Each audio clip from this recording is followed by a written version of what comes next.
Chapter 1: The Modern View of the Bible. It will not be necessary here to review the various stages marking the course of biblical scholarship during the past century. It will suffice if we present the highly developed system which is the culmination of those studies.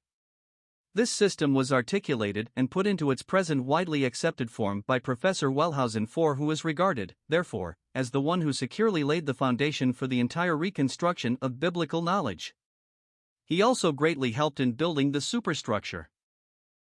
There has been no material advance since beyond the point reached by him, except in matters of detail. The position which he took may perhaps best be described as the documentary historical evolutionary viewpoint of Bible literature and history. By this is meant 1. That this literature is made up of various early documents in which myth and legend are recorded side by side with actual historical events, and that these earlier documents were afterward combined with later literary productions of the 9th to the 5th or 4th centuries B.C. This is the process by which the Pentateuch, Joshua, and the other historical books, Judges to Esther, were compiled. During those same centuries, there was added to the scriptures the writings of the prophets and the wisdom or experience books. 2. That since narratives of a supernatural and miraculous nature must be regarded not as history, but simply as myths and legends of the Israelitish tribes, similar in character to those of other peoples such as the Greeks or Romans, therefore this miracle element must be eliminated from the biblical literature and along with it much of the narratives with which it is interwoven. Accordingly, for the real starting point of reliable history, for solid ground upon which historical criticism can stand, we must begin with the picture of the condition of the Hebrew tribes presented in the book of Judges. This position is taken because, it is declared, no clear evidence of either the knowledge or practice of such an economy of religion as is presented in the legislation of the Pentateuch is anywhere discoverable from Joshua's day up to the Josiah period, over 6 centuries. This also becomes the reason given for assigning the compilation of these history books to the later epoch mentioned. The conclusion reached from these premises is that there was a gradual rise of the Hebrews from an idolatrous condition, little better than that of neighboring peoples, to the purity of concept found in the prophetic writings and to the elaboration of ritual and temple service given in the priestly reformation and legislation of the Josiah-Ezra period. The authors of this reformation and legislation must have woven from some very slender threads of fact their whole story of the tabernacle in the wilderness and the rest, for the sake of throwing round the nation's religious development the sanctity of an ancient age by connecting it with the name of the greatest hero in Israelitish mythology, Moses. From this there results 3. The theory that an evolutionary process in the history and religion of Israel explains how the Old Testament literature developed perfectly naturally in the above historical manner. This evolution, of course, went through various stages. Since we can know very little, according to the canons of historical criticism, about the wilderness and Egyptian experiences of the Israelite families, these told only in the legend-laden Pentateuch, we must begin with the Judges period, and pass through the decline and fall of the Judges to the rise of the Kingdom period, passing on again to find, however, that the decline and fall of the nation was but the occasion when the religious development reached the climax to which it had been slowly evolving side by side with the progress and decay of the social order. We are assured that the ruin of ancient Israel was necessary to the birth of the Old Testament.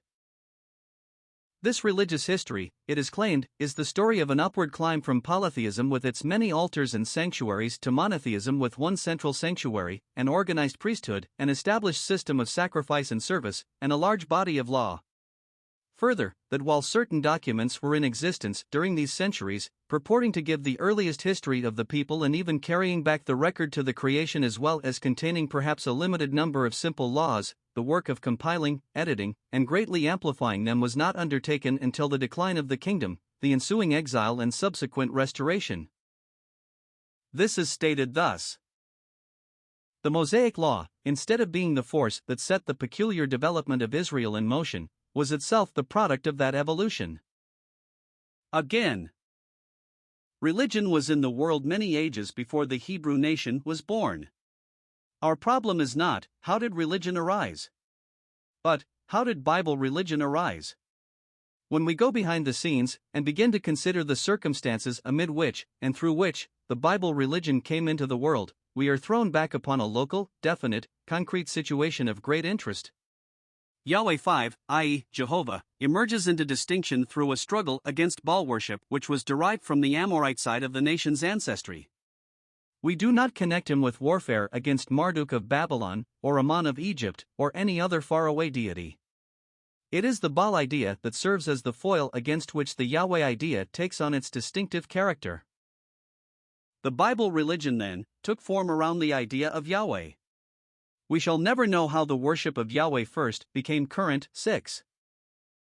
Any more than we can trace the steps by which the Greeks got the worship of Zeus, the Egyptians that of Osiris, or the Babylonians that of Marduk. But there is no evidence that the worship of Yahweh stood at first upon any different footing than did other cults of the ancient world. The Bible religion came into existence by the sifting of ancient religious ideas through the peculiar national experience of the Hebrews. This national experience was unlike that of any other ancient people, and it set the Hebrew mind at work in channels different from those opened before their contemporaries. It took form gradually through a series of emergencies, or crises, in which the idea of Yahweh passed from stage to stage. The epochs in this process have left their marks in the Bible as clearly as the various geological periods have left their traces in the strata of the earth. 7. For his epoch-making book, Geschichte Israels, appeared in 1878. In that masterly work, the new literary and historical study of the Bible was formulated and extended in such a way as to command the attention and assent of learned specialists, and it produced a revolution. It came as the climax of a long campaign for scientific study of the Bible. 5. The form accepted for the sacred name by modern scholars who consider the usual form Jehovah to be a hybrid combination of the four consonants which alone compose the sacred name, and the vowels of the Hebrew word Lord. These vowels were added by the Jews who feared, through superstition, to pronounce the name in its original form and substituted the word Lord. Thus it comes that in our IAV, with few exceptions, Lord is used in the almost 7,000 occurrences of the name. 6. This is because the Pentateuch must be considered mythical and legendary, and not history, according to the critics. 7. The foregoing extracts are from Sociological Study of the Bible by Lewis Wallace, 1922 impression, pages 86, 87, 213. Further quotations will be given from this book, which is without doubt a remarkably cogent presentation of the views here to be considered.